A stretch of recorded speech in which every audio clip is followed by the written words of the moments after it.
Oke, selamat pagi semuanya. Sebelum kita mulai kelas kita, mari kita satu di dalam doa. Bapa di surga, saat ini kami akan belajar. Tolong kami agar kami boleh mengerti akan firman Tuhan dan boleh dituntun ke dalam kehidupan yang benar dan akan dijadikan anak-anak Tuhan yang menurut dan mengasihi Engkau. Di dalam nama Tuhan Yesus kami telah berdoa. Amin. Saat ini kita akan belajar satu topik yang kita ambil dari kitab Kejadian pasal 3 mengenai kejatuhan manusia dengan judul Selamat dari Kematian. Nah, selamat dari kematian. Ya, pada dasarnya semua manusia ini akan mati. Mau tua atau muda, sehat atau sakit, semuanya akan mati. Tetapi kematian yang saya maksudkan di sini adalah kematian kekal. Kematian kekal. Hukuman kematian maut. Judulnya Selamat dari Kematian. Mari kita pelajari. Lebih lanjut pelajaran kita. Oke, dosa Adam dan Hawa. Kita telah mengetahui bahwa dosa Adam dan Hawa adalah memakan buah terlarang. Tuhan sudah bilang di dalam Kejadian pasal 2 ayat 16, semua pohon dalam taman ini boleh kau makan buahnya dengan bebas. Tetapi pohon, ayat 17, tetapi pohon pengetahuan tentang yang baik dan yang jahat itu, janganlah kamu makan buahnya. Nah, ini kita perhatikan yang warna merah. Sebab pada hari engkau memakannya, pastilah engkau mati. Jadi Tuhan bilang kalau Adam dan Hawa makan buah itu, setelah makan buah itu, mereka akan mati. Mereka akan mati. Tuhan berfirman bahwa ketika Adam dan Hawa makan buah terlarang, mereka akan langsung mati. Pada akhirnya, kita sudah tahu ceritanya kan? Pada akhirnya, Adam dan Hawa memakan buah terlarang itu. Nah, ketika mereka makan buah terlarang itu, yang terjadi pada mereka adalah mereka berdua menjadi telanjang. Dalam Kejadian 3 ayat 6 dan 7, mereka telanjang. Nah, sebelum mereka berdosa, sebelum mereka makan buah terlarang itu, mereka tidak telanjang. Karena kenapa? Karena pakaian mereka adalah pakaian kemuliaan, pakaian cahaya kemuliaan Allah. Dan cahaya kemuliaan itu hilang ketika mereka berbuat dosa atau memakan buah terlarang itu. Mereka berdua telanjang. Nah, ketika Adam dan Hawa telanjang, mereka menutupi tubuh mereka dengan daun pohon ara. Dengan daun pohon ara.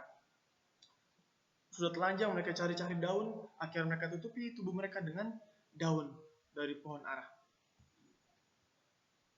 Nah, pada hari sejuk, pada waktu itu hari masih sejuk, dan Tuhan datang ke Taman Eden. Tuhan turun dari surga ke Taman Eden, dan Tuhan manggil-manggil Adam dan Hawa. Tetapi Adam dan Hawa bersembunyi dari Tuhan di Taman Eden. Dan Tuhan terus memanggil mereka. Adam, di manakah engkau? Dalam Kejadian 3:9. Adam mendengar panggilan Tuhan, tetapi Adam tidak mau keluar. Kenapa? Karena mereka takut. Mereka sudah melanggar perintah Tuhan. Mereka telah telanjang. Pada akhirnya, Adam dan Hawa keluar dari persembunyian mereka dan menghadap Tuhan. Mereka gemetar, mereka takut karena mereka telah berbuat dosa. Mereka menghadap Tuhan. Nah, di dalam Kejadian 3 ayat 16 sampai 19, ketika Adam bertemu dengan Tuhan, keluar dari tempat persembunyiannya, Tuhan mengutuk Adam dan Hawa dan ular karena dosa.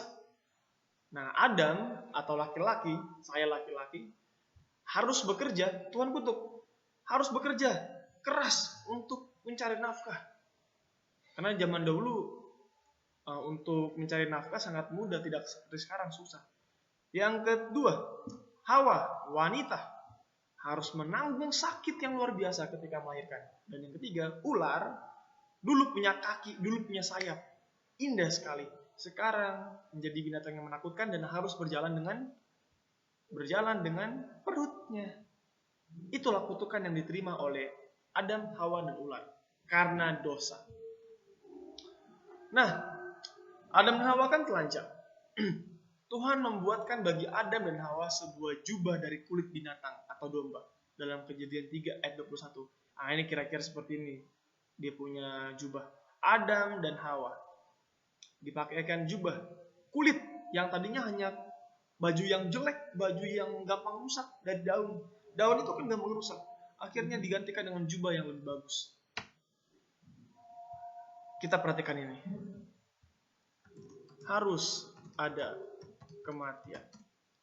Untuk membuat pakaian bagi Adam dan Hawa, Allah harus membunuh binatang tersebut. Karena kan dari kulit binatang. Allah harus membunuh binatang tersebut, harus ada kematian agar ketelanjangan Adam dan Hawa tertutupi. Nah, ini dia ketelanjangan. Ketelanjangan sama seperti atau sama dengan keberdosaan manusia. Ketelanjangan sama dengan keberdosaan manusia. Jadi, Tuhan menutupi keberdosaan Adam dan Hawa. Tuhan mengampuni dosa Adam dan Hawa melalui pengorbanan dari binatang itu atau domba tersebut. Domba tersebut harus dipotong, diambil kulitnya, dipakaikan ke Adam dan Hawa sebagai jubah. Pada Kejadian 2:17 Allah mengatakan bahwa Adam dan Hawa akan mati ketika memakan buah terlarang. Akan mati ketika memakan buah terlarang tersebut. Nah, tetapi hal yang menarik adalah tetapi mereka tidak mati setelah memakan buah tersebut. Kenapa mereka nggak mati setelah makan buah tersebut? Ini dia. Adam dan Hawa tidak mati setelah makan buah terlarang.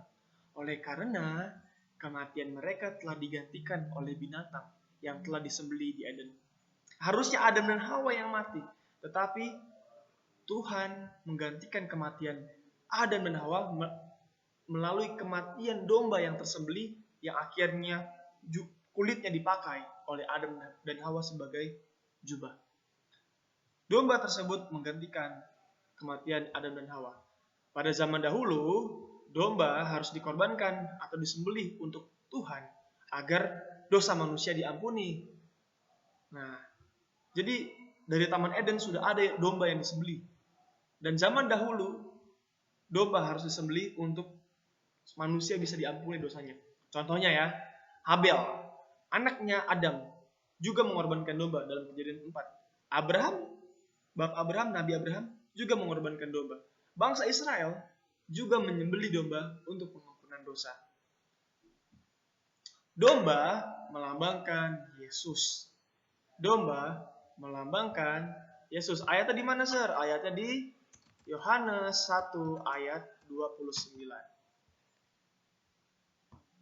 Kesimpulannya, pada zaman dahulu manusia harus mengorbankan domba untuk diampuni dosanya dan diselamatkan dari hukuman dosa.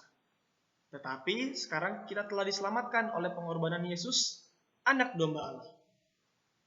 Melalui pengorbanan Yesus, kita semua dapat diselamatkan dari hukuman dosa.